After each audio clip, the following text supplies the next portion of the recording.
తెలంగాణ ముఖ్యమంత్రి రేవంత్ రెడ్డి వ్యతిరేకులకు ఊహించని షాక్ ఇచ్చారు కాంగ్రెస్ అగ్రనేత రాహుల్ గాంధీ. ఢిల్లీ వేదికగా పార్టీ జాతీయ ముఖ్య నేతల సాక్షిగా సీఎం రేవంత్ రెడ్డి పనితీరుకు ఫుల్ మార్క్స్ వేసేశారు. అంచనాలకు మించి రేవంత్ పనిచేస్తున్నారని కితాబిచ్చారు. రాహుల్ మాటలతో రేవంత్ రెడ్డికి ఇక తిరుగులేదంటూ ఆయన టీం అయితే సంబరాలు చేసుకుంటోంది. రాహుల్ ఆకాశానికి ఎత్తేలా రేవంత్ అసలు ఏం చేశారు? రాహుల్ మాటలతో రేవంత్ వ్యతిరేక వర్గం ఇక సైలెంట్ కావాల్సిందేనా? రేవంత్ రెడ్డి వ్యతిరేకులకు షాక్ ఇచ్చారు రాహుల్ గాంధీ. సో ఈ టాపిక్ పై ఎడిటర్ భరత్ తో డిస్కస్ చేద్దాం. ఆయన అనాలిసిస్ ఏంటో చూద్దాం. Yes Bharat, good evening. Good evening.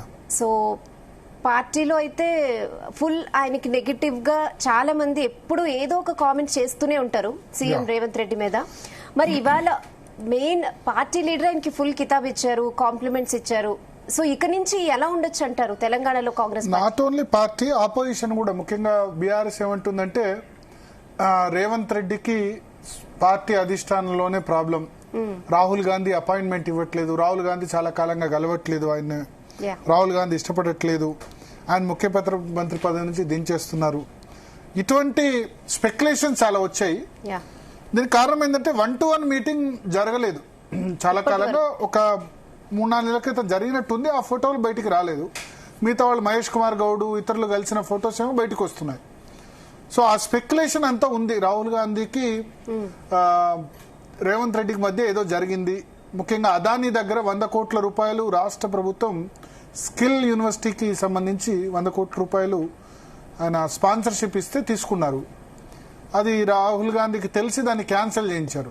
అంటే తర్వాత రాష్ట్ర ప్రభుత్వం మాకు వద్దని చెప్పింది. అదానికి హిండర్బర్గ్ గొడవలకు సంబంధించి బీజేపీ అంది, అదాని అని మీరు అంటారు కదా, మరి 100 కోట్లు మీరు రేవంత్ రెడ్డి తీసుకున్నారని చెప్పి.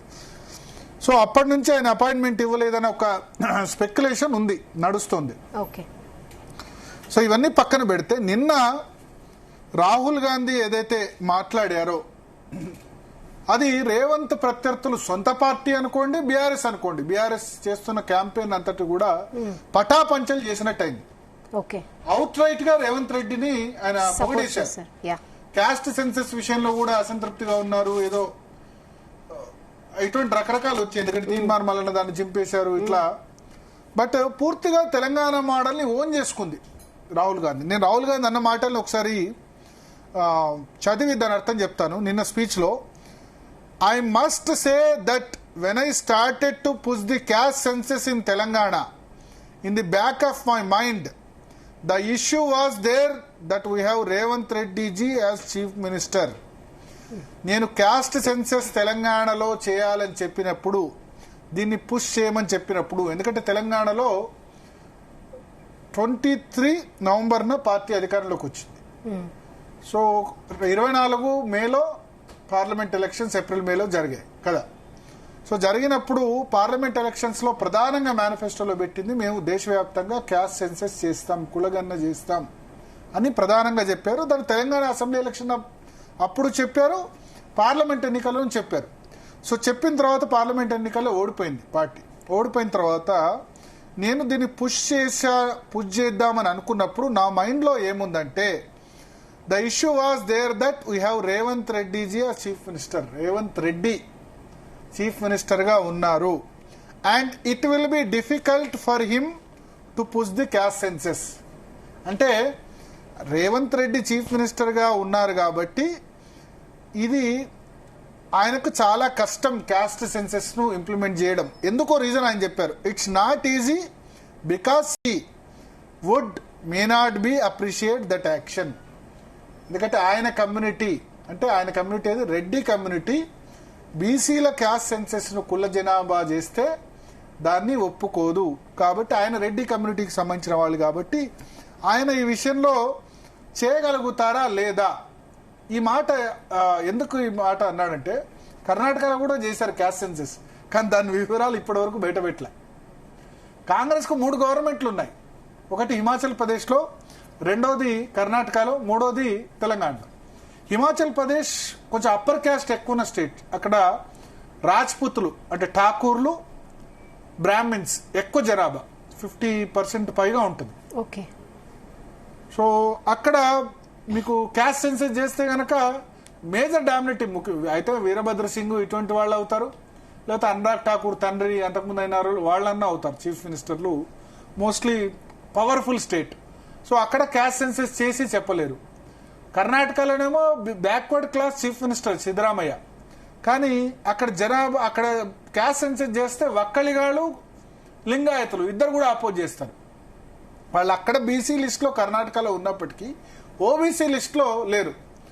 సో క్యాస్ట్ సెన్సెస్ చేసినా బయట పెట్టలేని పరిస్థితి మనకు అక్కడ ఉంది కర్ణాటకలో. సో ఇక్కడ కూడా ఆయన ఏం భావించారంటే ఈ రెడ్డి కమ్యూనిటీ మరి ఆబ్జెక్ట్ చేస్తుందేమో, రెడ్డి కమ్యూనిటీ లీడరు ఈయన సరిగ్గా చేస్తాడో లేదో అని ఆయన మైండ్ లో అనుకున్నట.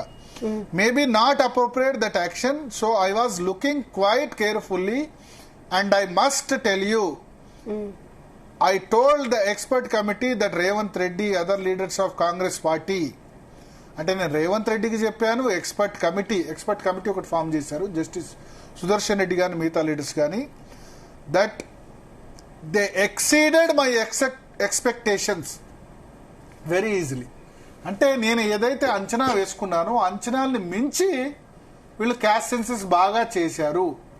రేవంత్ రెడ్డికి చెప్పాను, ఇతర లీడర్స్ చెప్పాను, అండ్ కాంగ్రెస్ పార్టీ ఇతర నాయకులకు కూడా చెప్పాను. Not only did they do the caste census in the right spirit that it should have been done, you can do something in the right spirit and then you can do it incompetently. So right spirit లో చేశారు, చేయడమే కాకుండా incompetent గా చేయొచ్చు, but so they did it in the right spirit and I can say with certainty that the level of competence with which they have done it, right spirit లో చేసి ఇన్కంపిటెంట్ గా కూడా చేయొచ్చు, బట్ ఆ విధంగా కాకుండా ఖచ్చితమైన స్పిరిట్ తో చేశారు, ఖచ్చితమైన కాంపిటెన్స్ తో చేశారు. This is a mile stone for social justice in the country and this is going to define whether the BJP likes it or doesn't like it. This is now going to define how the national caste census is done. అంటే Congress party ఇప్పుడు మొన్నటి వరకు ఏం చేసింది, caste senses సంబంధించి దేశవ్యాప్తంగా చేయాలని parliament election లో చెప్పి వీళ్ళకి అధికారంలో ఉన్న 3 రాష్ట్రాల్లో కూడా చేయలేదు. అయితే తెలంగాణ మొదటి రాష్ట్రం కాదు, బీహార్లో నితీష్ కుమార్ ఆల్రెడీ చేశారు, అక్కడ చేశారు, రిజర్వేషన్ ఇంప్లిమెంట్ చేశారు, 50% మించి సుప్రీంకోర్టు కొట్టేసింది, అది వేరే సంగతి. సో మీరు చేయాలన్నప్పుడు మీరు అధికారంలో ఉన్నప్పుడు రాష్ట్రాల్లో చేయాలి కదా అని బీజేపీ క్వశ్చన్ చేస్తుంది. కర్ణాటకలో చేసి బయట పెట్టే పరిస్థితి లేదు, ఎందుకంటే లింగాయతులు మా పాపులేషన్ తక్కువ చూపించారు, ఒక్కలిగాలి మా పాపులేషన్ తక్కువ. అక్కడ డీకే శివకుమార్ లెటర్ రాశాడు డిప్యూటీ సీఎం, నేను ఒప్పుకోనని చెప్పి. సో క్యాస్ట్ సెన్సెస్ చేస్తే లింగాయతు ఒక్కలిగా ఎమ్మెల్యేలు మొత్తం తిరుగుబాటు చేసి అక్కడ ప్రభుత్వం పడిపోతుంది. ఆల్రెడీ ఒకసారి సిద్ధరామయ్య ప్రభుత్వం పడిపోయింది. సో ఇక్కడ కూడా ఆ ప్రాబ్లం వస్తుందేమో అనుకున్నాను, అది కాకుండా జరిగింది అని దాన్ని ఆ విషయంలో నేను ఎక్స్పెక్టేషన్స్ ఎక్సీడ్ అయింది. ప్లస్ ఈ క్యాస్ట్ సెన్సస్ దేశంలో చేయబోయే దానికి ఒక రోల్ మోడల్గా నిన్న మీరు చూడండి ఈవెంట్స్, నిన్న క్యాస్ట్ సెన్సస్ సంబంధించి ప్రజెంటేషన్ అందరు ఎంపీలకు ఇచ్చారు, కాంగ్రెస్ పార్టీ ఎంపీలకి అందరికీ ప్రజెంటేషన్ ఇచ్చారు. ఆ తర్వాత ఇవాళ తలకటోరా స్టేడియంలో భాగీదారీ సమ్మేళనం పెట్టి దేశవ్యాప్తంగా ఓబీసీ సమ్మేళనం, ఓబీసీ అందరూ కూడా లీడర్స్ అందరూ కూడా కాంగ్రెస్ పార్టీ లీడర్స్ అంటే జడ్పీటీసీలు ఎంపీటీసీల నుంచి మొదలు పెడితే ఎమ్మెల్యేలు ఎమ్మెల్సీలు అందరినీ కూడా పిలిచి రాహుల్ గాంధీ ఒకటి ఒప్పుకున్నారు, ఏంటంటే మేము దళితులకి ఆదివాసుల గురించి ఫైట్ చేశాం కానీ ఓబీసీల సమస్యల గురించి ఫైట్ చేయడంలో మేము చాలా వెనుకబడ్డామని చెప్పేశారు, ఒప్పుకున్నారు. ఆ టాపిక్ మీద మనం తర్వాత చర్చిద్దాం. సో నిన్న ప్రశంసల జల్లు రేవంత్ రెడ్డికి కురిపించారు. అండ్ అదేంటంటే దీన్ని Telangana model is definitely going to be Congress బీజేపీకి నచ్చకున్నా ఇప్పుడు బీజేపీ చేస్తుంది కదా 2026-27లో మేము చేస్తాం అధికారంలోకి వస్తే చేస్తామని నరేంద్ర మోడీ చేయరేమో అనుకున్నారు 2028 వరకు, కానీ నరేంద్ర మోడీ చేసేస్తున్నారు. వచ్చే పార్లమెంట్ ఎన్నికల్లోపు క్యాస్ట్ సెన్సెస్ తోనే వెళ్తున్నారు. సో ఇప్పుడు ఏం చేయాలి, దాని గురించి ఫైట్ చేసి బీజేపీ ఏమంటుంది, 1931లో చివరిసారి క్యాస్ట్ సెన్సెస్ జరిగింది, మీరు 2000 నెహ్రూ టైంలో క్యాస్ట్ సెన్సెస్ వద్దన్నాడు నెహ్రూ, లెటర్ రాశాడు కాకా కలేకర్ కమిషన్ కు, రాజీవ్ గాంధీ మండల్ కమిషన్ కు వ్యతిరేకంగా క్యాస్ట్ లెస్ సొసైటీ ఉండాలన్నారు, మీరెందుకు చేయలేదు ఇన్ని సంవత్సరాలు అన్న ప్రశ్న తలెత్తుతుంది కదా. రాహుల్ గాంధీ మరి 2014, 2011 జనాభా లెక్కలప్పుడు ఎందుకు చేయలేదు? అన్న ప్రశ్న బీజేపీ పదే పదే రేజ్ చేయడంతో పాటు ఇప్పుడు చేస్తుంది. కాబట్టి దీనికి ఇన్స్పిరేషన్ తెలంగాణ మోడల్లోనే కేంద్రం వెళ్తుందన్న ఒక నేరేటివ్ ని తీసుకెళ్దామని ఆయన ప్రయత్నం చేస్తున్నారు. సో ఇది ఏసీ రూముల్లో చేయలేదు, మేము 56 క్వశ్చన్స్ అడిగారు, ఇవన్నీ మోడల్ కూడా వివరించారు. సో ఒక విధంగా చెప్పాలంటే రేవంత్ రెడ్డికి చాలా తారీఫ్ చేశారు, చాలా మెచ్చుకున్నారు. పార్టీలో ప్రత్యర్థులు ప్లస్ ఇద్దరు కూడా మన సొంత పార్టీలో ప్రత్యర్థులు, బీఆర్ఎస్ వాళ్ళు రాహుల్ గాంధీ అపాయింట్మెంట్ ఇవ్వట్లేదు, ఆయన ఏదో జరుగుతోంది అన్న వాటన్నిటి కూడా దీని ద్వారా జవాబు దొరికినట్టు అయిపోయింది. సో ఒక విధంగా రాహుల్ గాంధీ నిన్న చేసిన కామెంట్స్ ద్వారా సొంత పార్టీ ప్లస్ తన అవతల పార్టీలో ఉన్న ప్రత్యర్థులకు కూడా రేవంత్ రెడ్డి ఒక విధంగా సమాధానం, ఆయన ఏం మాట్లాడకుండా సమాధానం చెప్పినట్టయింది, Revanth Reddy and his team అని చెప్పి. సో ఈ విషయంలో ఆయన సరే మిగతా విషయాల్లో డిఫరెన్సెస్ రాహుల్ గాంధీకి సంబంధించి ఉన్న క్యాస్ట్ సెన్సస్ విషయంలో ఆయన ఫుల్ సాటిస్ఫై అయినట్టుగా మనకు కనబడుతుంది. మనతో పాటు అద్దంకి దయాకర్ గారు జాయిన్ అవుతున్నారు లైవ్ లో. దయాకర్ గారు ఏంటి? భరత్ భాయ్ గుడ్ ఈవినింగ్. Good evening. ఏంటి రాహుల్ గాంధీ ఆన్సర్స్ ఇచ్చేశారా అన్నిటికీ? అంటే చాలా మందికి ఏంటంటే రాహుల్ గాంధీ గారికి రేవంత్ రెడ్డి గారికి మధ్యన గ్యాప్ ఉందని ఎస్టాబ్లిష్ చేయడానికి చాలా ప్రయత్నాలు చేసింది, కానీ అసలు ఎంత దగ్గరగా ఉందని చాలా మందికి తెలియదు. అంటే ఆయన పని వాళ్ళు ఎవరితో అయితే ఉంటుందో వాళ్ళతో అప్పటికప్పుడైనా సరే పిలిపించుకొని మాట్లాడే పరిస్థితి ఉంటుంది. చెప్పిన పని చేస్తున్నప్పుడు కలవాల్సిన అవసరం ఉండదు. ఆ టాస్క్ లో తను పనిలో నిమగ్నమైన ఉన్నప్పుడు ఇక వీళ్ళు కలుస్తలేడు, అందరిని కలుస్తుండు, రేవంత్ రెడ్డిని కలుస్తలేడు, అందరిని కలుస్తుండు, ఇట్లా చర్చ పెద్ద ఎత్తున తీసుకొచ్చి గ్యాప్ పెరిగింది. అసలు ఏంది ముఖ్యమంత్రిని మార్చేట్టుందనే దగ్గరికి తీసుకుపోయిన పరిస్థితి మనం గమనించినాం. కాబట్టి అది రేవంత్ రెడ్డి గారు విన్నా చూసినా నవ్వుకుంటాడు. మాలాంటి వాళ్ళకి తెలుసు అది ఏం జరుగుతుంది అనేది, పైన పెద్దలు ఎలాంటి ఆలోచనతో ఉన్నారు అనేది తెలుసు. కాబట్టి అది రాజకీయ ఎత్తుగడలో భాగంగా విమర్శలు చేయడము లేకపోతే గ్యాప్ ను పెంచడము చేసే పని తప్పితే మరొకటి కాదు. కాబట్టి ఈ రోజున అది పటాపంచలవడం ఒక చర్చ అయితే, నిన్న ఆ విషయాన్ని మీద స్పందించి రేవంత్ రెడ్డి గారిని ఏ విధంగా పోయిండో మీరు చూసిండ్రు. ఈ రోజు ఏ విధంగా అతను లేకున్నా పరోక్షంగా దాని చేసిన కృషిని ఏ విధంగా చెప్పిండో చూసిండ్రు. కాబట్టి నాయకునికి నమ్మకం ఒకసారి కలిగిన తర్వాత ఆ నమ్మకాన్ని ఒమ్ము చేసే విధంగా లేడు కదా ఆయన. ఏది ఇప్పుడు బీసీ జనగణన అన్నారు, బీసీ జనగణన చేసిండు, ఎంపిరికల్ డేటాతోని చట్టాన్ని చేసిండు 1 year లోపే. అదే మా ఓబీసీలు ఉన్నా ఇప్పుడు సుఖ్వీ కూడా మీకు తెలుసు కదా, హిమాచల్ ప్రదేశ్ ఆయన ఓబీసీని, ఇటువైపు మనకు సిద్ధరామయ్య గారు ఓబీసీని, వాళ్ళిద్దరు కూడా చేయలేని పని ఒక ఓసీ చేసింది. అలాంటప్పుడు కోపం ఎందుకు వస్తుంది?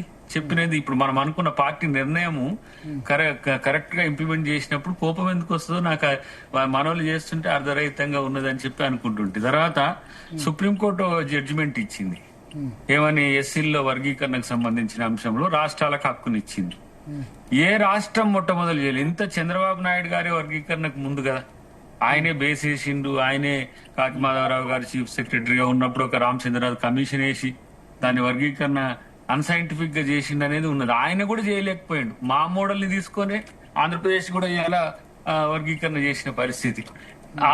ఇదేంటి 6 గ్యారంటీల విషయంలో ఇన్ని కష్టాలలో కూడా ఎక్కడ కూడా మనం తగ్గట్లేం. అలాంటప్పుడు ఇంకా ఒక నాయకునికి లేకపోతే మల్లికార్జున ఖర్గే గారు అయితే ప్రతిసారి కలిసినప్పుడల్లా కూడా ఇంకా మంచిగా చేయాలి. కూడా మన తాజకృష్ణలో కలిసినప్పుడు చాలా హ్యాపీగా ఉన్నాడు ఆయన. నేను కూడా ఆ సందర్భంలో ఉంటిని అక్కడ. సో మా నాయకత్వం సంతోషపడే నాయకుల్లో టాప్ 10 లో రాష్ట్రాల్లో ఉండే వాళ్ళు ఉంటే దాంట్లో రేవంత్ రెడ్డి గారిని చూసి మిక్కిలి సంతోషంగా పార్టీ ఉంది. అటు పెద్దలు కూడా చాలా సంతోషంగా ఉన్నారనేది నాకున్న సమాచారం. కాబట్టి ఇవన్నీ కూడా మధ్యన అంటుంటారు. ఇక పగోని పంచాంగం చెప్పమంటే మిట్ట మధ్యాహ్నం వస్తామని చెప్తారు. కాబట్టి వాళ్ళ మాటలు మనం నమ్మేదానికంటే మన పని మనం చేసుకుంటూ పోవాల్సిన అవసరం ఉంది. ఎవరైతే ఇప్పుడు ప్రతిసారి రేవంత్ రెడ్డి గారిని ఇప్పుడు ఢిల్లీకి ఒక 35-36 సార్లు పోతే ఎన్నిసార్లు కలిసిండని ఒక ఆయన అన్నాడు. అసలు రేవంత్ రెడ్డి గారు ఎవరి కొరకు పోతున్నారు, ఏ పని మీద పోతున్నారు అది కూడా పట్టించుకోవట్లే. ఢిల్లీకి పోతుండ అనేసరికి అధిష్టానాన్ని కలవడానికి అన్నట్టుగానే చెప్తున్న పరిస్థితి. కానీ ఎన్నిసార్లు మోదీ గారిని కలవడానికి, ఎన్నిసార్లు బీజేపీ ప్రభుత్వంలో పెద్దల్ని కలవడానికి, ఎన్నిసార్లు పార్టీ పెద్దల్ని కలవడానికి అనే విషయంలో వాళ్ళకు అవగాహన లేకపోవడం వల్ల చేసిన ప్రకటనలు మనం పట్టించుకోవాల్సిన అవసరం లేదు. ఇప్పుడు రేరా అయిపోయింది. ఇప్పుడు మీరు కాదు రేర్ ఆర్ఏ అయింది. రాహుల్ గాంధీ, రేవంత్ రెడ్డి ఇప్పుడు తెలంగాణ మోడల్ రేర్ మోడల్ అయింది. ఇప్పుడు ఆయన ఆలోచించిండు, రేవంత్ రెడ్డి గారు చేసిండు. ఇంకా అంతకంటే రాహుల్ గాంధీ గారు ప్రజల కోసం చేసేదంటే ఎంత సంతృప్తి. ఇప్పుడు ఇలా రిగ్రెట్ స్టేట్మెంట్ కూడా ఒకటి మీరు చూసి ఉంటారు, ఇప్పుడు మీరు చదివింది కూడా అనుకుంటా. మేము ఎస్సీల కొరకు ఎస్టీల కొరకు కొట్లాడినాం కానీ ఓబీసీల కొరకు చేయలేకపోయినాం. అది ఇన్ని సంవత్సరాల నుంచి దాని మీద నెక్స్ట్ చర్చించబోతున్నాం. ఈ పరిస్థితిని చూసిన తర్వాత అలాంటి వాళ్ళ యొక్క ఆలోచనలకు రూపం ఇచ్చి ఇప్పుడు ఎక్స్పర్ట్స్ కమిటీ కూడా ఎందుకు వేసింది? ఎక్స్పర్ట్స్ కమిటీ ఎక్కడైనా జరికొచ్చినా సరే ఎగ్జిక్యూట్ చేయడానికి న్యాయ కోవిదులు ఉన్నారు, సామాజిక శాస్త్రవేత్తలు ఉన్నారు, దాంట్లో అకాడమిక్స్ ఉన్నారు, అన్ని రకాల వాళ్ళతో ఎక్స్పర్ట్స్ కమిటీని బ్యాకప్ వేసిండ్రు. మొన్న సుదర్శన్ రెడ్డి గారు వీరందరూ కలిసినాక గానీ ఎక్స్పర్ట్స్ కమిటీ దీని వెనక బ్యాకప్ ఉందా అనేది మాకు కూడా తెలియదు.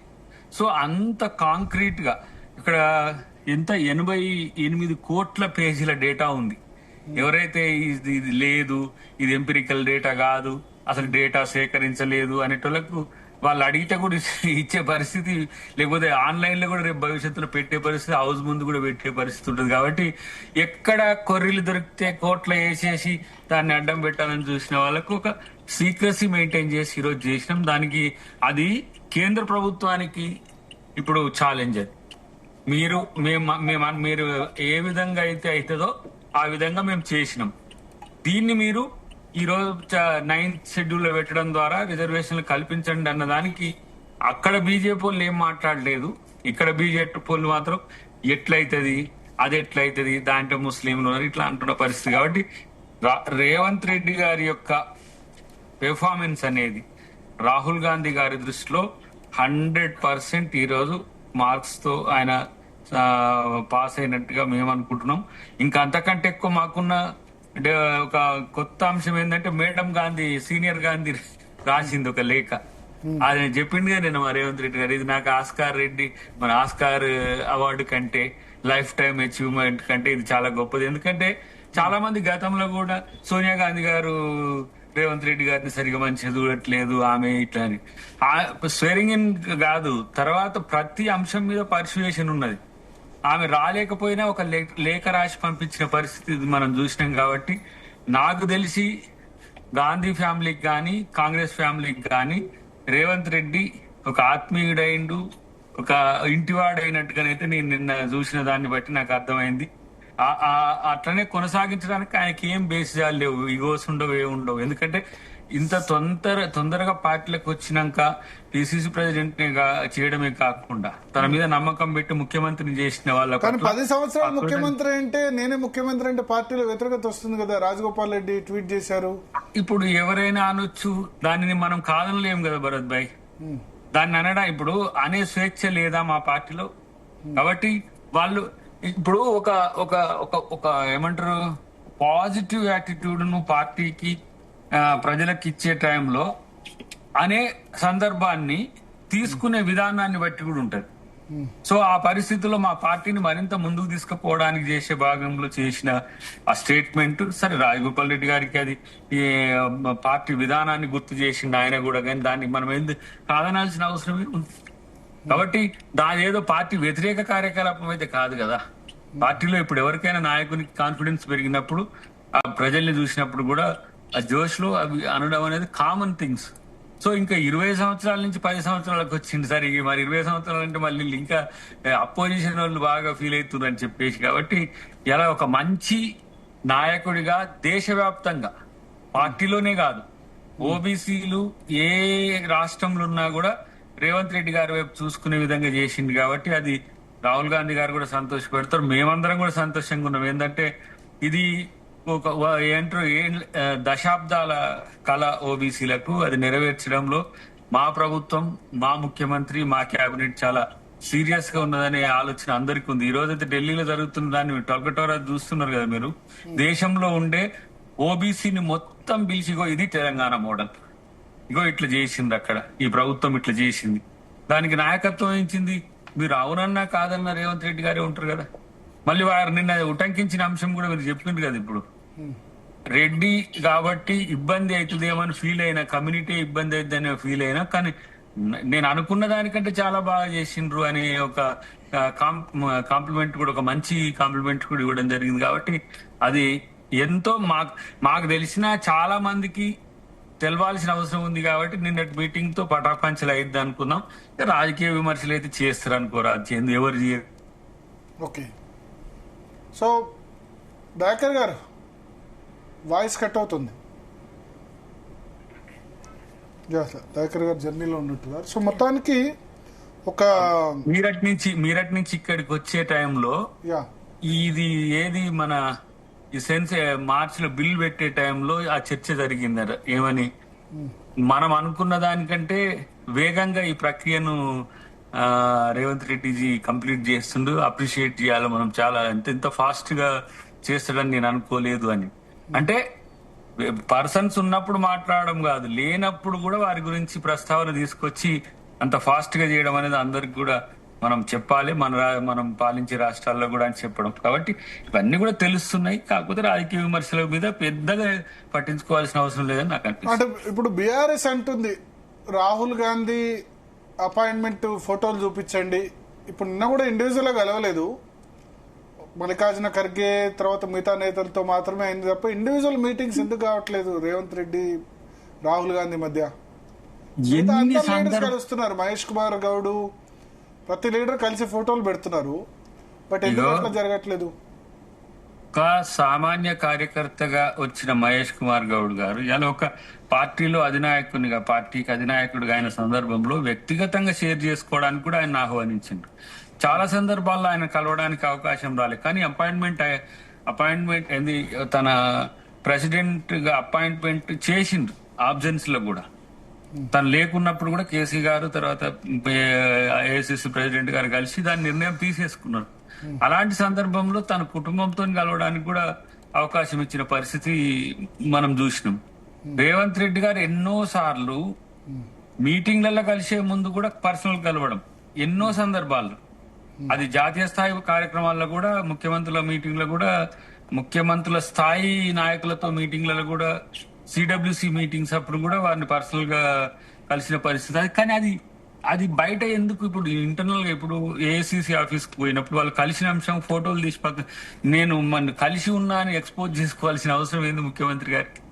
సో పబ్లిక్ ఎక్కువ ఉన్నాయి. కాబట్టి గతంలో కూడా మీటింగ్స్ అప్పుడు మీరు చూస్తే వాళ్ళు ఎంత ఆప్యాయంగా ఉన్నారు, ఎంత అంటే నిన్న కూడా మీరు చూడండి రాహుల్ గాంధీ గారిని బాయ్ అని సంబోధించడము, ఇదంతా కూడా ఆత్మీయత వాళ్ళ మధ్యన పెరిగింది. అటు ప్రియాంక గాంధీ గారికి కానీ వారికి బాగుంది. ఎలక్షన్ వరకు బాగుంది, తర్వాత పార్లమెంట్ ఎలక్షన్ తర్వాత కొంచెం గ్యాప్ వచ్చింది అంటారు. అదాని ఇన్సిడెంట్ అనేది అప్పటికప్పుడే ఇంకా ఇమ్మీడియట్ గా దాన్ని రిజెక్ట్ కూడా చేసినాం. దాని వల్ల క్రెడిబిలిటీ అప్పటికప్పుడేం కాదు, 2 నెలల 3 నెలల తర్వాత రిజెక్ట్ చేశారు కదా. వీళ్ళు విమర్శల తర్వాత, విమర్శలు చేసిన తర్వాత మీరు చూడండి 1 వీక్ లోపే అది అవుతుంది.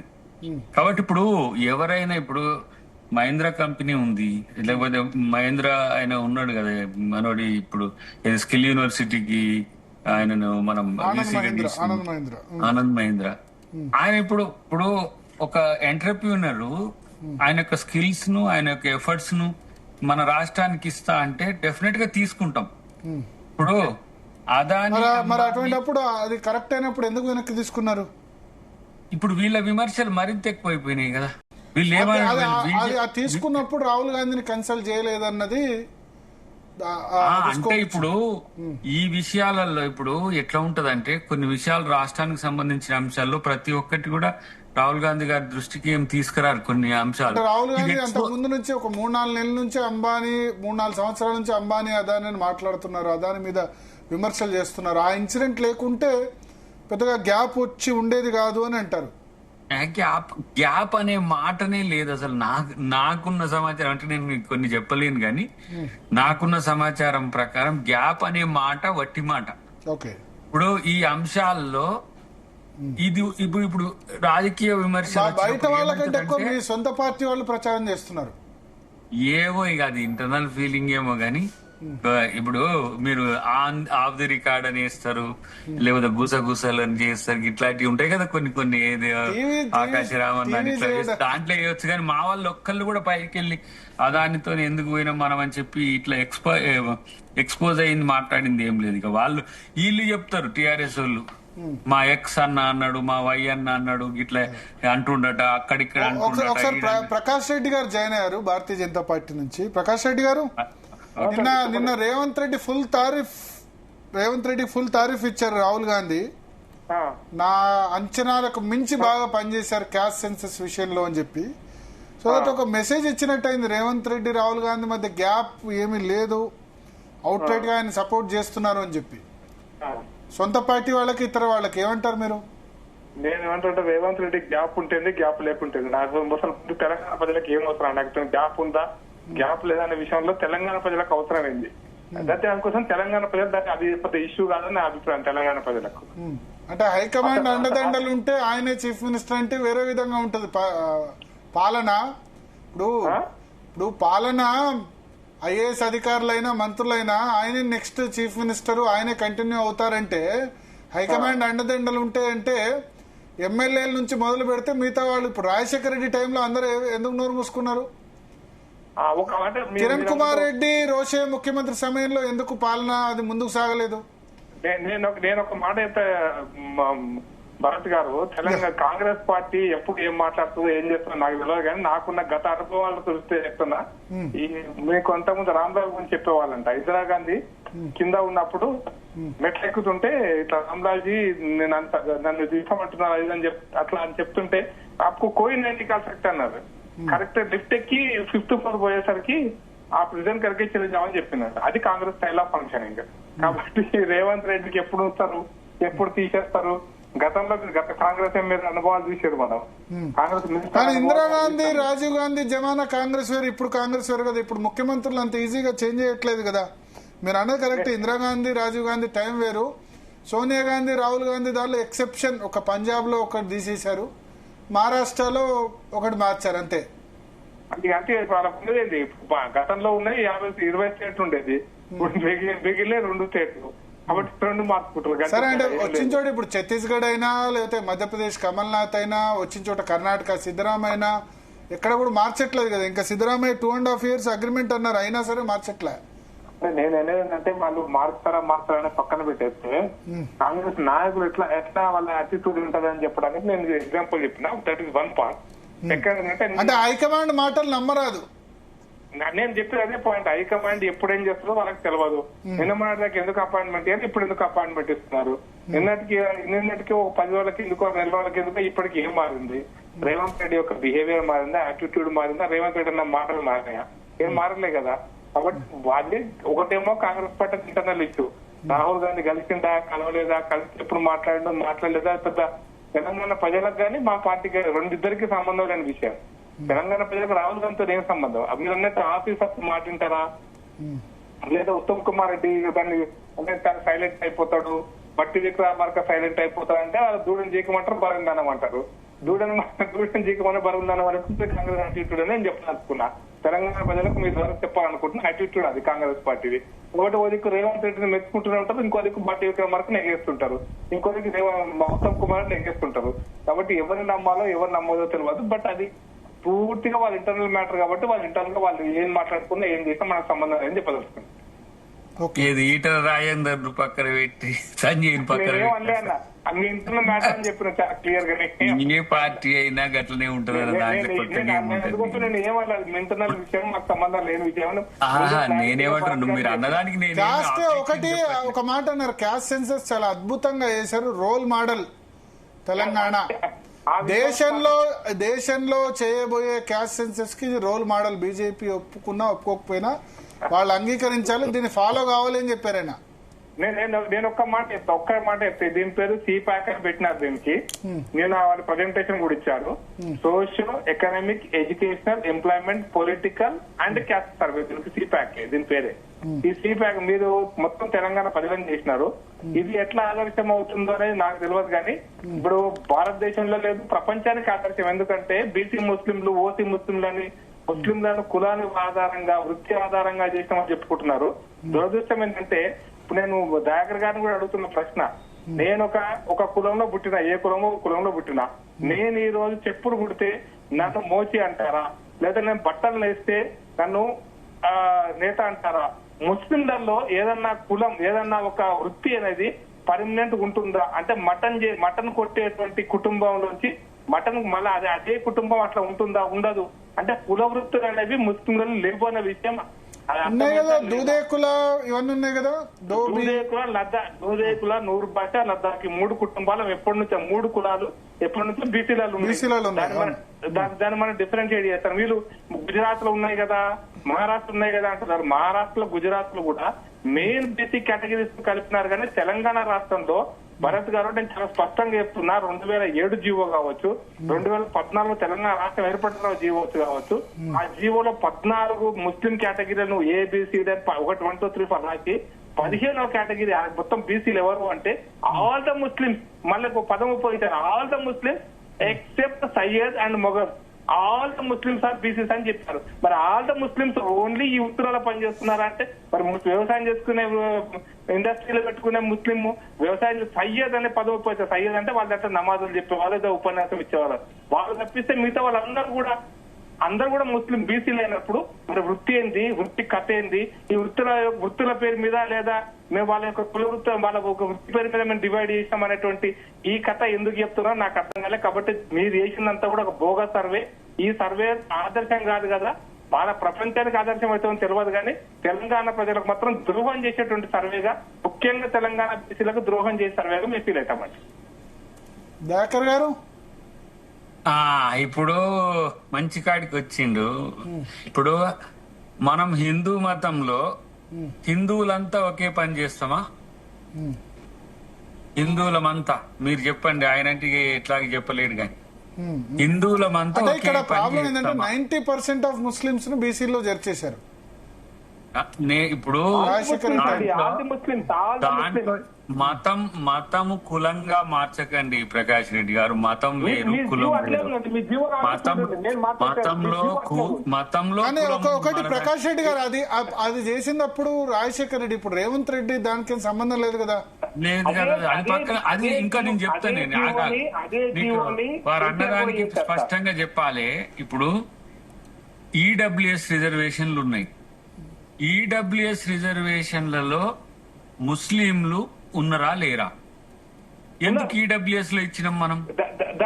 దాంట్లో ఒకటే పదార్థాలు, ఇప్పటి వరకు స్వతంత్ర భారతదేశ చరిత్రలో రిజర్వేషన్ పొందనటువంటి సామాజిక వర్గాలకు ఆర్థిక వెనుకబాటుతనం ఆధారంగా రిజర్వేషన్ ఇస్తున్నాం అనేది ఈడబ్ల్యూఎస్ యొక్క కేటగిరీ యొక్క ఉద్దేశం.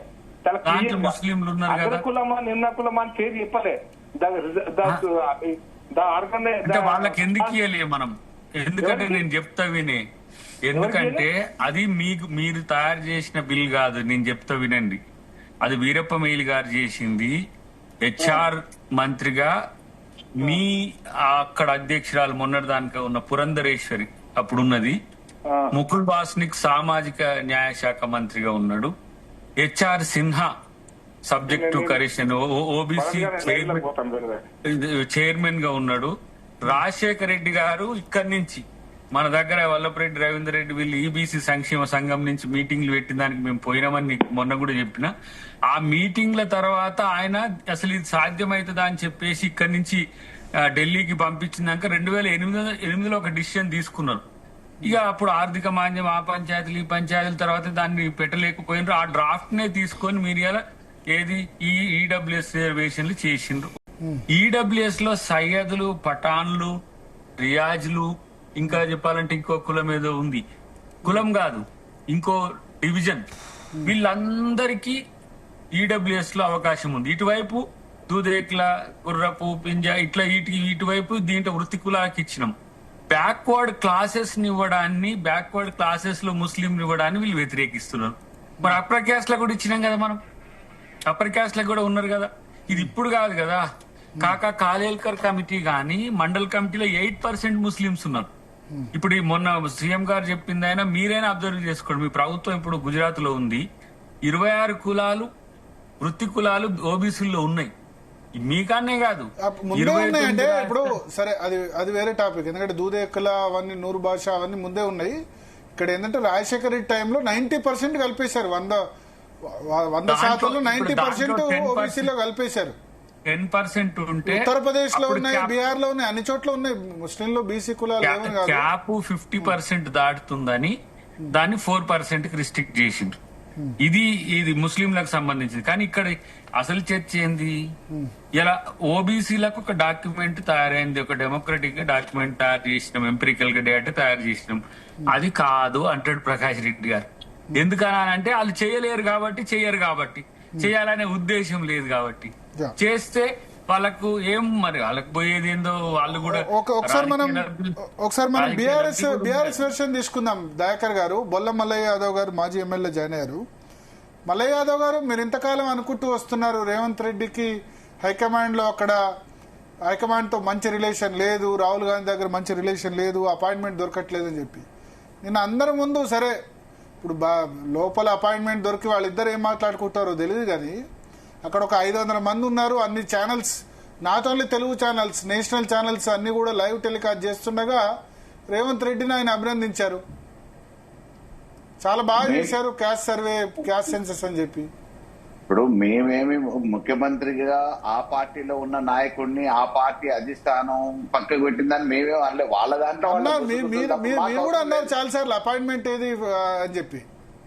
అంటే సహజంగా మామూలుగా అధిష్టానాన్ని కలవాలనే పేరు మీద పోతున్నప్పుడు వాళ్ళ అధిష్టాన నాయకుడు రేవంత్ రెడ్డి గారికి రాహుల్ గాంధీ గారే అపాయింట్మెంట్ ఇవ్వట్లేదు, కానీ ఆ పేరు మీద పోయి మోడీ గారిని కలిసి వస్తున్నారు అని చెప్పేసి కొన్ని సందర్భాలలో మాట్లాడడం అది వాస్తవం.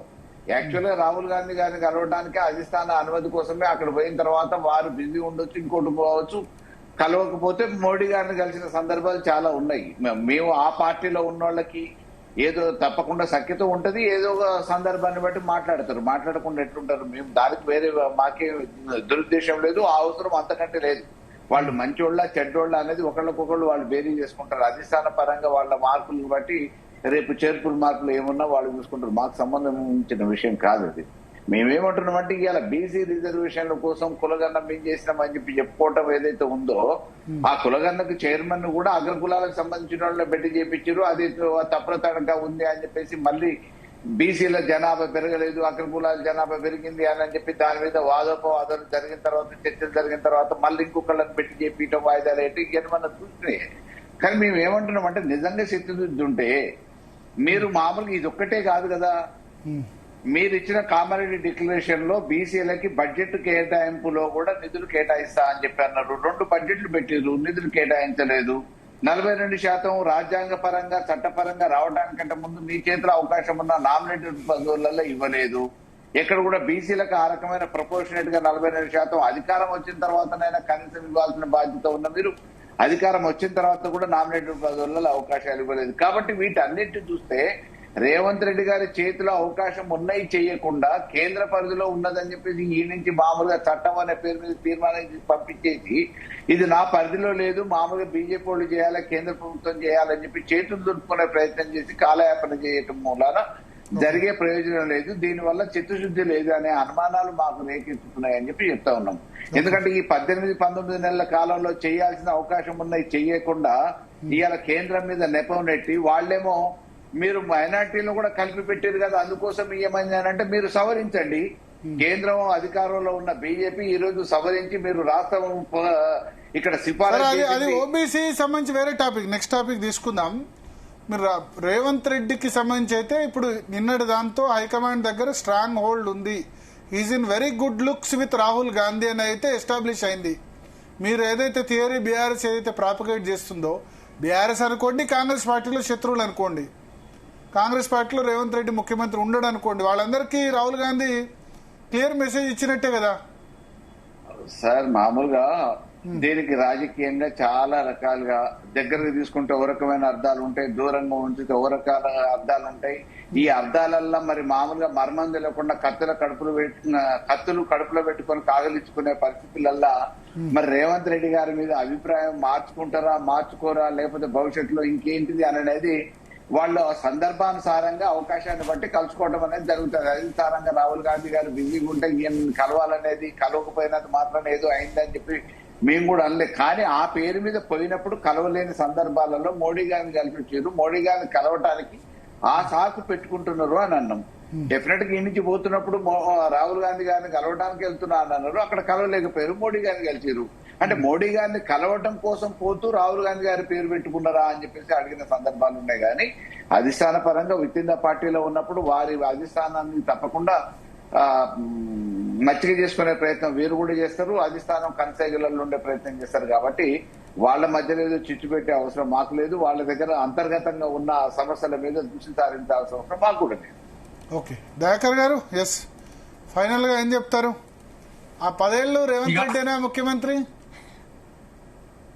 10 ఏళ్ళు అనేది కాంగ్రెస్ అయితే తానే నిలబెడుతున్నాడు, తనే కలవడుతున్న అవసరం అయితే కేంద్రంతో.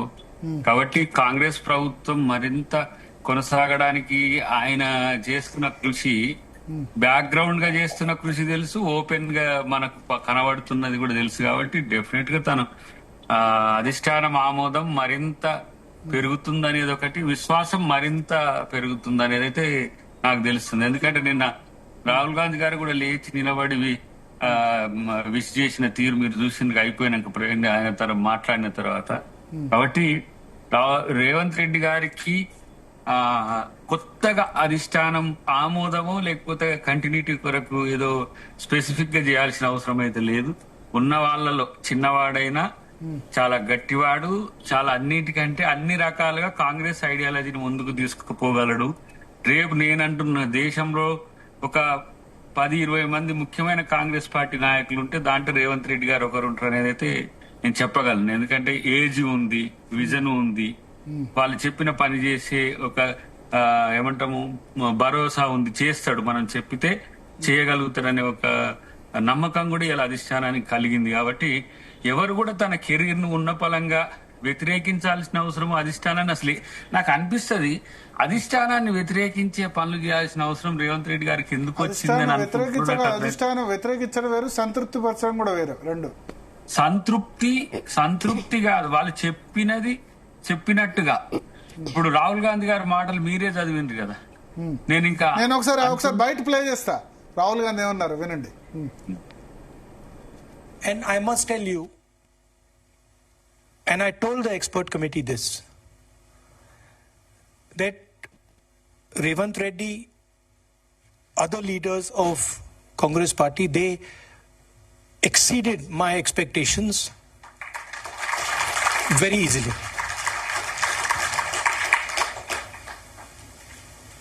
Not only did they do the caste census in the spirit that it should have been done. You can do something in the right spirit and then you can do it incompetently. So they did it in the right spirit, and I can say with certainty that the level of competence with which they've done it, this is a milestone for social justice in the country. And I must tell you, and I told the expert committee this, that Revanth Reddy, other leaders of Congress party, they exceeded my expectations. So మొత్తానికి రేవంత్ రెడ్డిని పూర్తిగా రాహుల్ గాంధీ తన సొంత party ఎంపీల ముందు, జాతీయ media ముందు, అందరి ముందు కూడా పొగిడారు. తెలంగాణ మోడల్ క్యాస్ట్ సెన్సస్ ఏదైతే ఉందో అది ఖచ్చితంగా దేశానికి ఆదర్శం అవుతుందని కూడా చెప్పారు. థ్యాంక్ యూ అద్దంకి దయాకర్ గారు.